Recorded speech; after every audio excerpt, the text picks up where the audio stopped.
Salem murdered the real Creed Bratton. Salem Saberhagen is not Sabrina's pet. He is a 500-year-old warlock, a convicted megalomaniac who once coordinated an actual, structured attempt to seize control of the entire witch world, and the show spent 7 seasons asking audiences to find him charming while quietly confirming, in specific detail, exactly how dangerous he once was. The show's own canon establishes this directly. Salem's attempted coup was serious enough that the Witches' Council didn't simply fine him or restrict his powers temporarily. They stripped him completely and sentenced him to spend a full century inside a cat's body, specifically to neutralize him as a threat for as long as the sentence required. This isn't subtext. The show states it as backstory in early episodes and then moves past it as though a convicted, powerless dictator narrating sarcastic one-liners from a teenager's windowsill is simply a fun character detail. The theory pushes into territory the show never addresses. Salem wasn't acting alone. Other witches backed his coup, including Hilda herself, whose punishment for supporting Salem's attempted takeover was being assigned, for decades, to personally care for him in his powerless animal form. That single detail reframes Hilda and Salem's entire dynamic across 7 seasons, not as an eccentric woman who happens to own a talking cat, but as a former co-conspirator, serving out her own sentence by jailing her old ally inside her home. Salem spends every episode joking about regaining his powers and reclaiming his ambitions. The show plays it as comedy because he is trapped and harmless. But a man who once commanded loyal followers in a genuine bid for global control does not stop wanting that. He simply waits, and his sentence ends before the show does. Harvey was chosen by the Witches' Council. Harvey Kinkle is presented throughout the series as Sabrina's mortal boyfriend, a sweet, slightly oblivious teenager who loves Sabrina without fully understanding what she is for most of the show's run. The show codes him as the normal one, the human anchor in a world of magical chaos, the person whose ordinariness grounds Sabrina's increasingly extraordinary life. The theory says Harvey's ordinariness was never accidental. It was selected. The Witches' Council maintains surveillance over Sabrina's life from before she even arrives in Westbridge. They know who she will meet, who she will befriend, and who she will form significant attachments to. The theory argues that Harvey Kinkle was not a random classmate Sabrina happened to fall for. He was placed. A mortal boy with specific psychological characteristics, specifically his emotional steadiness, his non-threatening simplicity, his genuine incapability of sustained deception, was identified as the ideal relational counterweight for a half-witch teenager whose magical power would require grounding in human experience. The council needed Sabrina, emotionally invested in the mortal world, a boyfriend who embodied everything the mortal world offered. Warmth, honesty, uncomplicated love was the most efficient mechanism available. Harvey's consistent goodness, his complete absence of ulterior motives, and his impossible patience with a girlfriend who repeatedly cannot explain her own behavior, all track less like a coincidentally wonderful teenage boy and more like someone whose fundamental characteristics were assessed before the relationship began. The show gave you a love story. The theory says the casting was institutional. The other realm is an alien civilization. The show's internal mythology establishes, in fragments spread across multiple episodes, that witches and warlocks are not simply humans who were born with magical ability. They are a distinct species, with a separate origin, a separate governing structure, and a separate civilization that has existed in parallel to human society for longer than recorded history.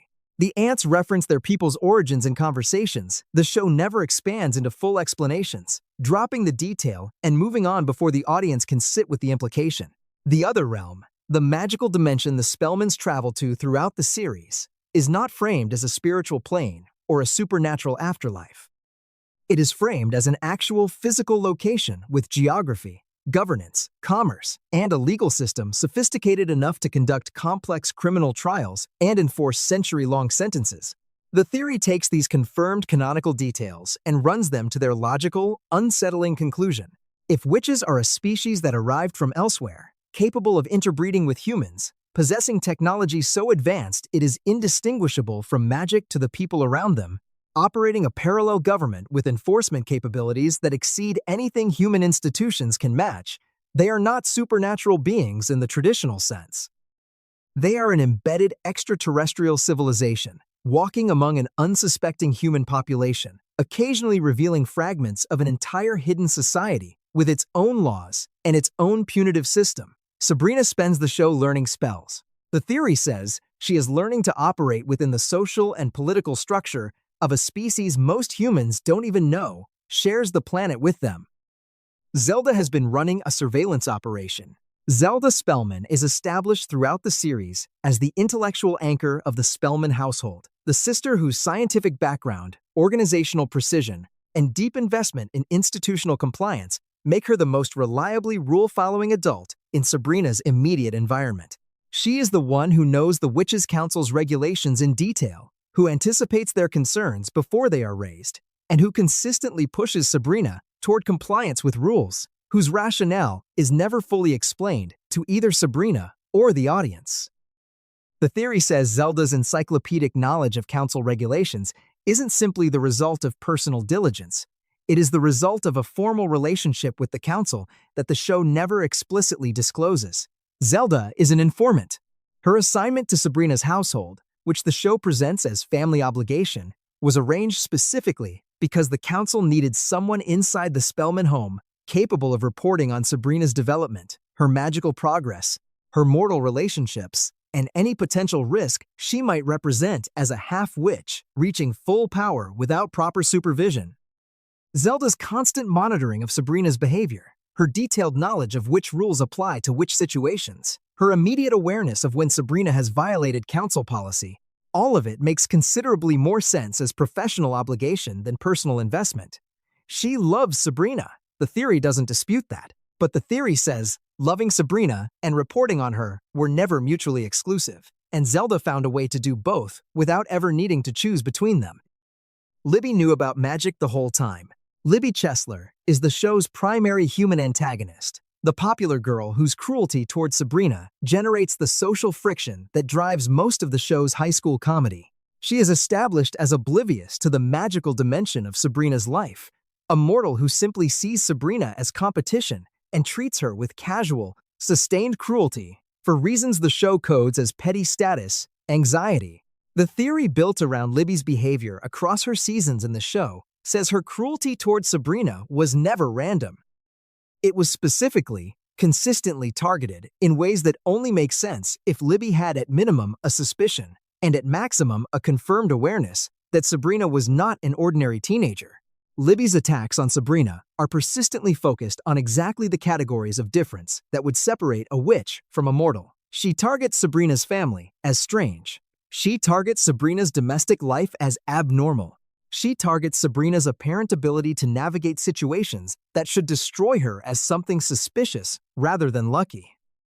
The pattern of her cruelty tracks less like a popular girl intimidating a social rival and more like someone trying to expose something specific about a specific person, using social aggression as a probe rather than an end in itself. The theory's darkest version says Libby's family has historical knowledge of the Spellman family going back generations, and Libby was told enough of that history to know what she was dealing with without being told enough to know what to do about it. Her cruelty was fear dressed up as superiority, and the show let her leave before anyone had to explain what she actually knew. Sabrina's mother was being punished by the council. The series establishes early that Sabrina cannot reunite with her mother until she earns her full witch's license, a credentialing system that conveniently keeps mother and daughter separated for the bulk of the show's run.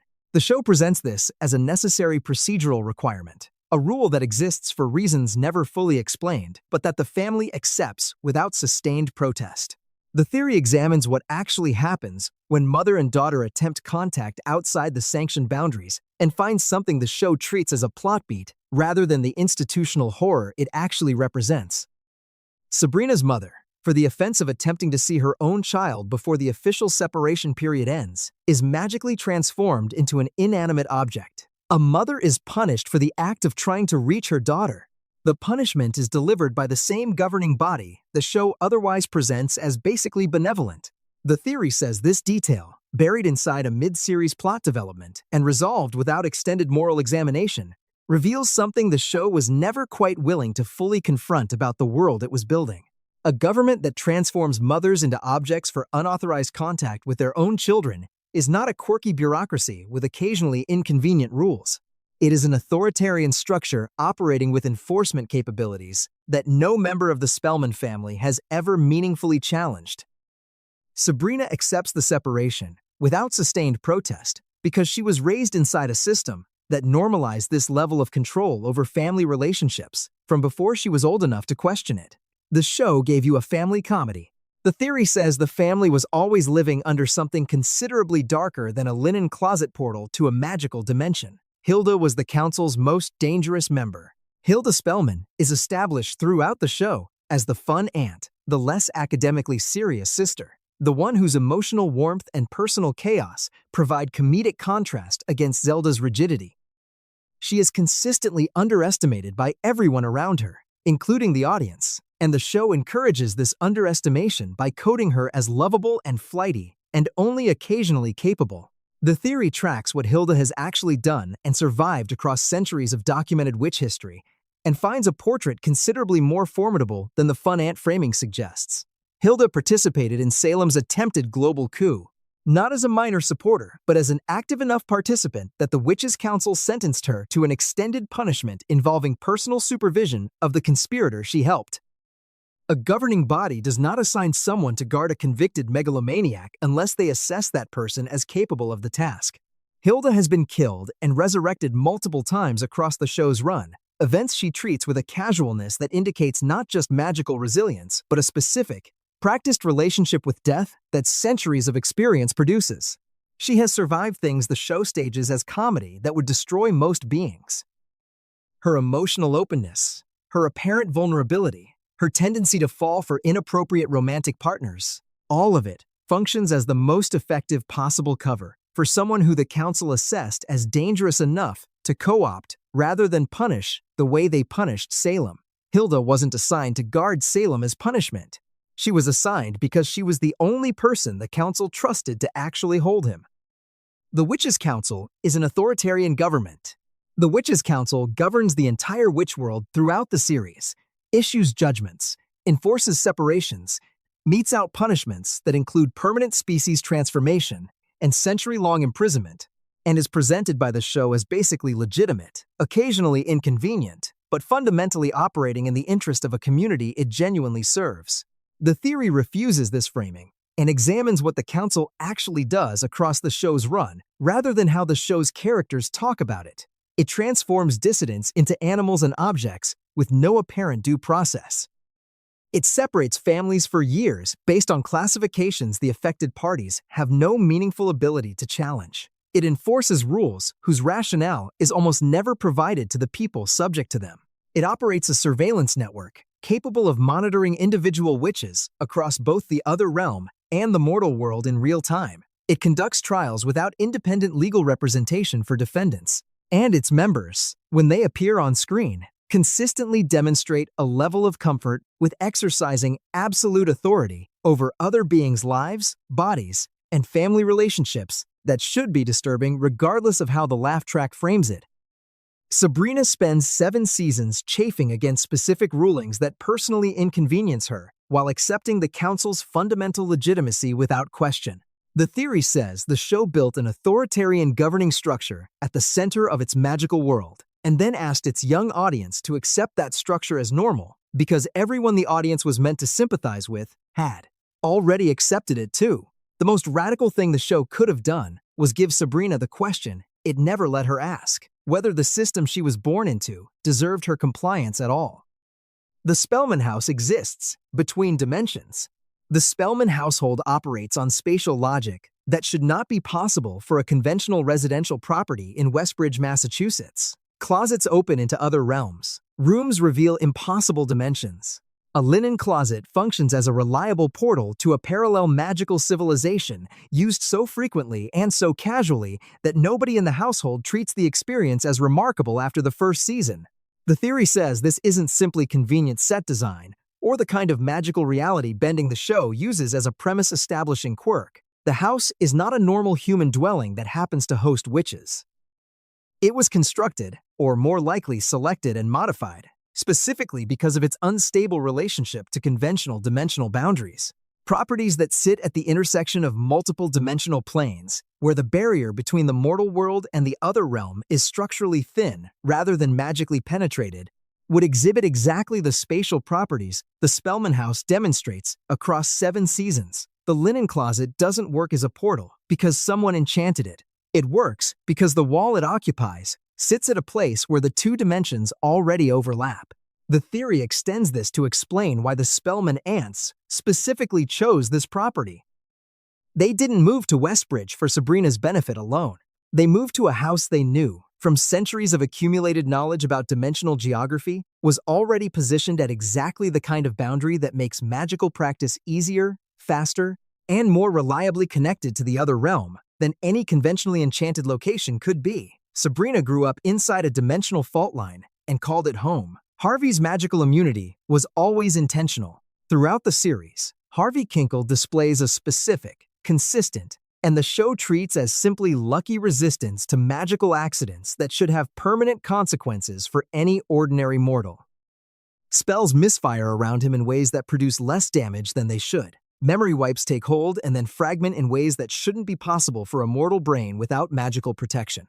His recovery from discoveries about Sabrina's nature is faster and more complete than any psychological framework for mortal shock would predict. The theory says Harvey's apparent resilience is not luck or narrative convenience. It is biological. Harvey Kinkle has witch ancestry that neither he nor his family is aware of. It is diluted enough that it never manifested as active magical ability, has never triggered any of the Council's monitoring systems for witch identification, and has never produced anything in Harvey's lived experience that he would have recognized as supernatural. But a bloodline with even trace magical heritage carries passive resistance to active magical interference. The same way, a population with historical exposure to a disease carries partial immunity that individual members never know they have. The theory maps Harvey's behavior across the show's full run and finds a pattern of magical non-susceptibility that goes well beyond what the show's own rules suggest a fully mortal person should experience. He doesn't just survive Sabrina's magical accidents, he consistently survives them in specific, targeted ways that track against passive protection rather than dumb luck. The boy the Council assessed as safe for Sabrina to love may have been safe precisely because of something in his blood that nobody thought to check. Sabrina's powers were suppressed before 16. Sabrina receives her powers on her 16th birthday, the show's stated premise, and the event that triggers every subsequent plot development across 7 seasons. The show presents this as simply how witch genetics work, a developmental threshold that activates magical ability in half-witches at a specific age. The theory says the birthday threshold is not biological. It is a Council-imposed suppression that was lifted rather than a natural emergence that finally occurred. Sabrina had access to her full magical ability from birth.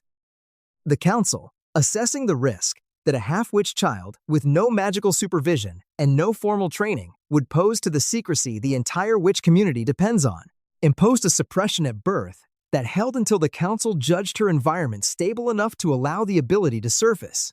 The aunt's arrival in Westbridge was timed to coincide with the suppression being lifted, not as a happy family reunion, but as a mandatory supervisory deployment the Council required before they would allow Sabrina's powers to activate.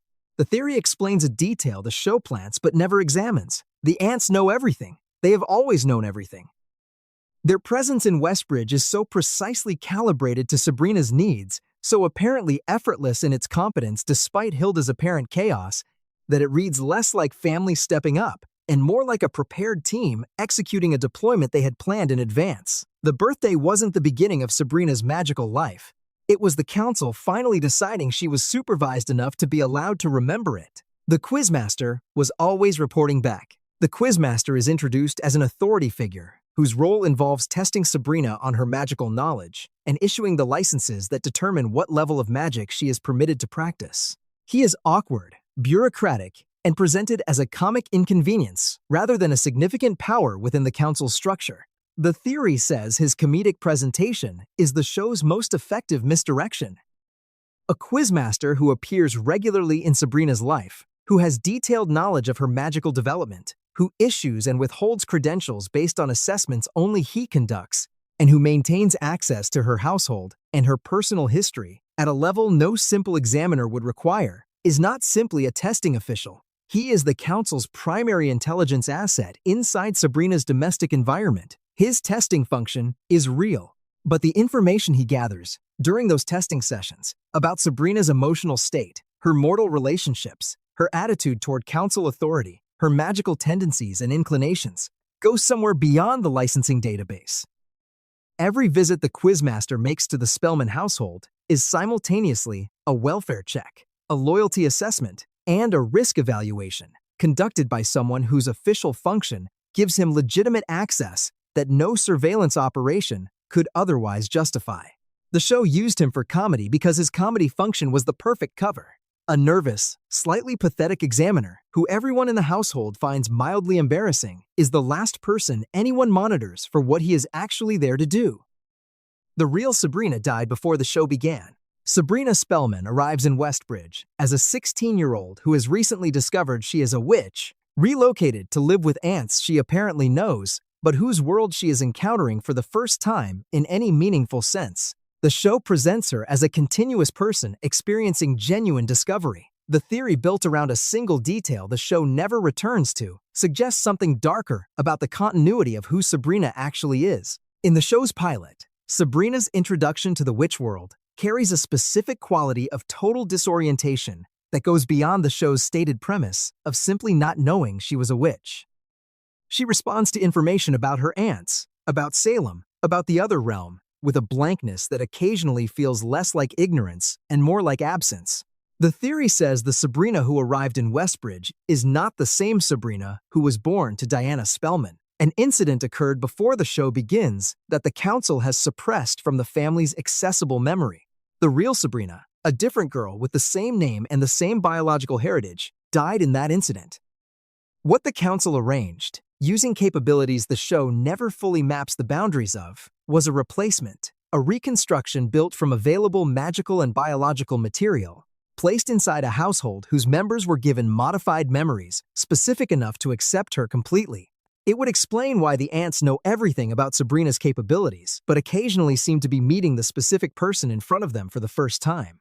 It would explain why Sabrina's father is absent not just physically but emotionally, as though the grief he carries is for something more specific than simply missing his daughter's childhood. The show gave you a girl discovering magic. The theory says someone else was supposed to be here,